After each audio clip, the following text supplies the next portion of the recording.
Hi everyone. So in this video, I'm going to talk about the basics of glycolysis. So before going to the actual process of glycolysis, just we need to understand something about the glucose and why glycolysis is happening and why glycolysis is important. So this is a process which is, I would say, it's a universal process because this is happening in plants, in animals, and in bacteria all the time, in all the cells. So because we all need energy all the time, so the breakdown of breakdown of glucose is happening all the time in all the cells. So this is a universal process. So, have you ever wondered when you eat a complex food, this complex food through the digestive system,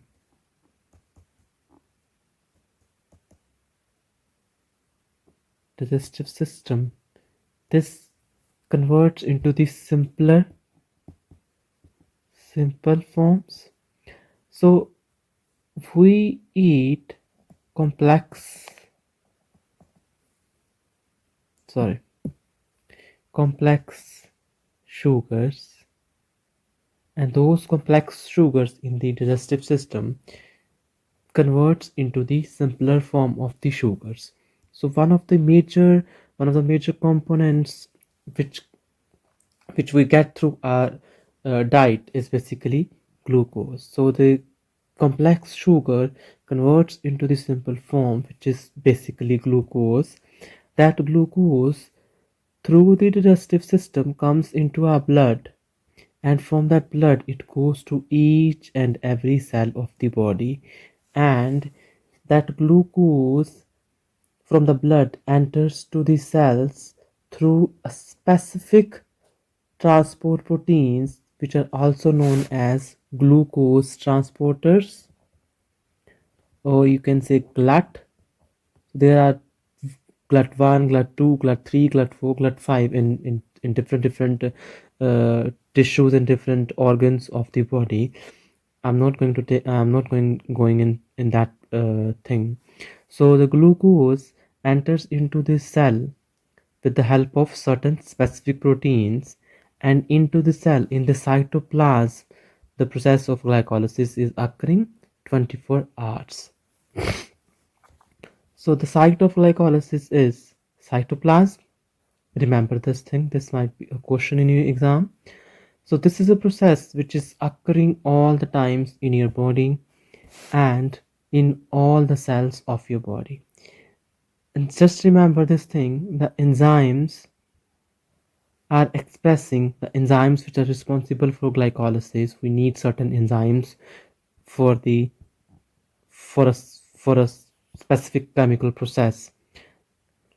So those enzymes are expressing all the times in all the cells. So they have a constitutive expression. Just in case somewhere, if you read this term, it's a constitutive expression. That means the enzymes are expressing all the times in the cell.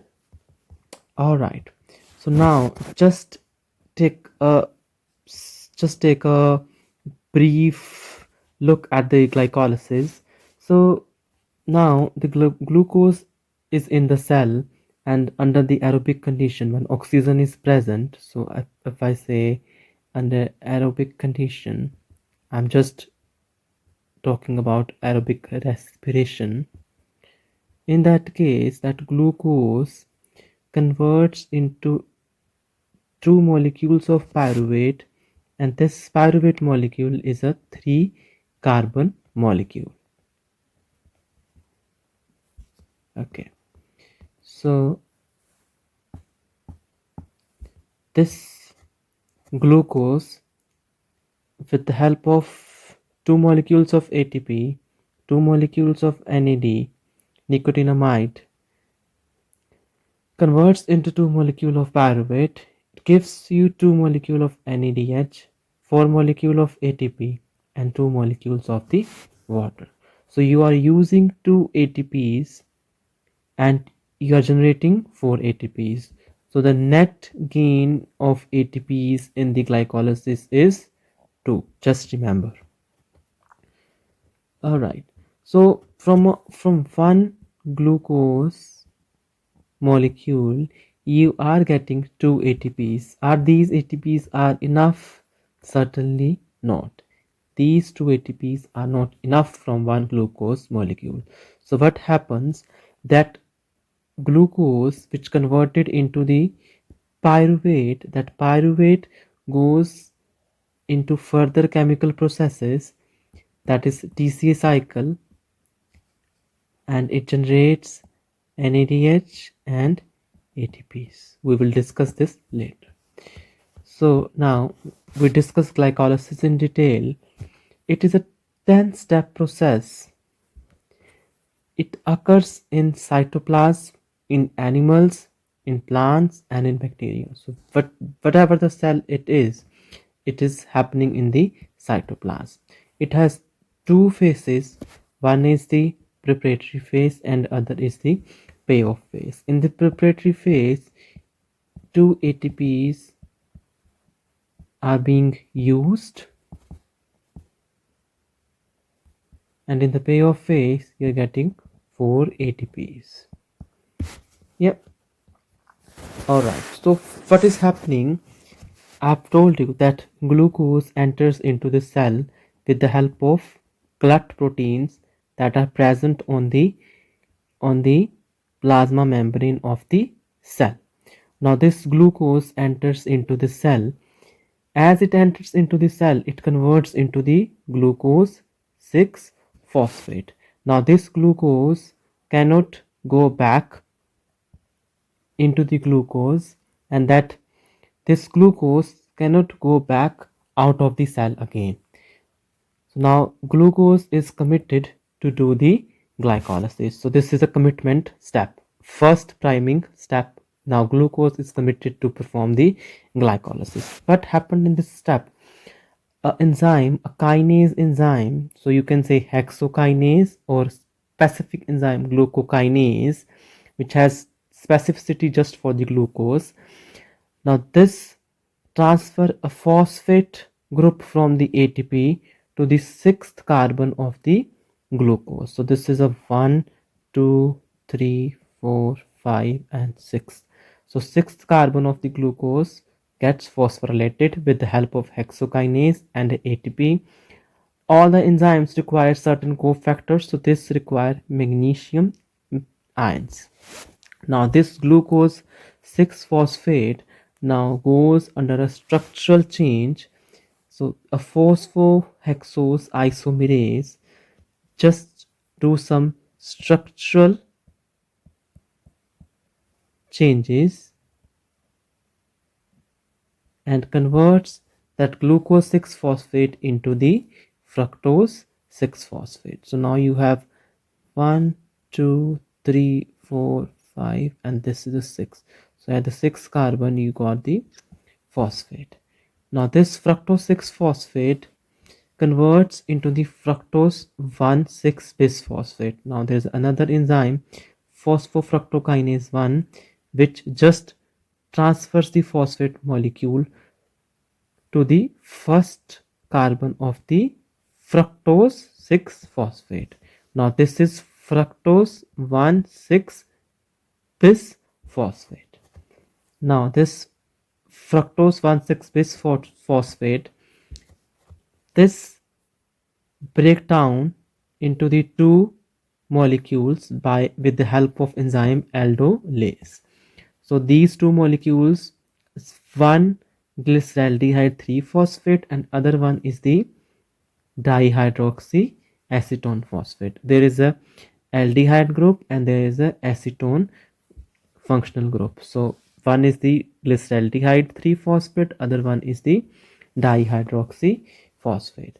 Now this dihydroxy phosphate converts into the another molecule of glyceraldehyde 3 phosphate with the help of triose phosphate isomerase. It's just a structural change. You don't need to remember so much. You just need to remember this structure. This is a glyceraldehyde 3 phosphate. So this is the first carbon, second carbon, and the third carbon. First is obviously that carbon where is the functional group, and then third carbon where is the phosphate group. Now you got the two molecules of two molecules of glyceraldehyde 3 phosphate. Yeah, so two molecules of glyceraldehyde 3 phosphate. This is a third carbon, second carbon, and first carbon. So you have two molecules of this. Okay, so this glyceraldehyde 3 phosphate, with the help of glyceraldehyde 3 phosphate dehydrogenase, you just need to remember the dehydrogenase. What dehydrogenase is doing, it's just giving the hydrogen ion to the NAD positive and making 2 NADH, and it's adding the inorganic phosphate into the glyceraldehyde 3 phosphate. Now this glyceraldehyde 3 phosphate becomes the 1,3 bisphosphoglycerate. So in the previous molecule you have just phosphate group at the third position. Now you have a phosphate group at the first position. So this becomes 1,3 bisphosphoglycerate. Now this has two phosphates at first carbon and at the third carbon. So what happened? There is an enzyme, a kinase enzyme. So you know the substrate phosphoglycerate 1,3 bis phosphoglycerate. It's just a kinase enzyme. But it just transfer the phosphate the from the first carbon to the ADP molecule, and it creates two ATP molecules. Yeah, creates two ATP molecules.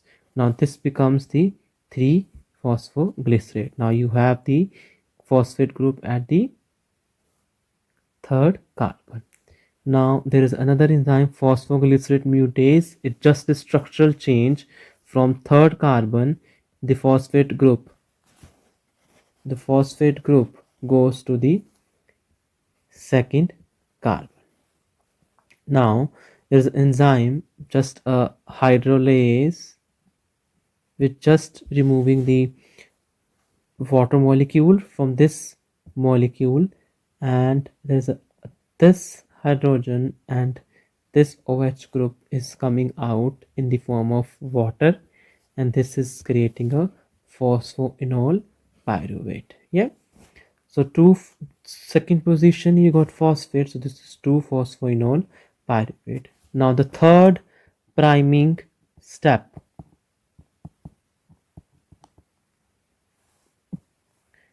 At the third priming step, the pyruvate kinase transfers this phosphate molecule to the ADP molecule and making two ATPs and giving us two molecules of the pyruvate.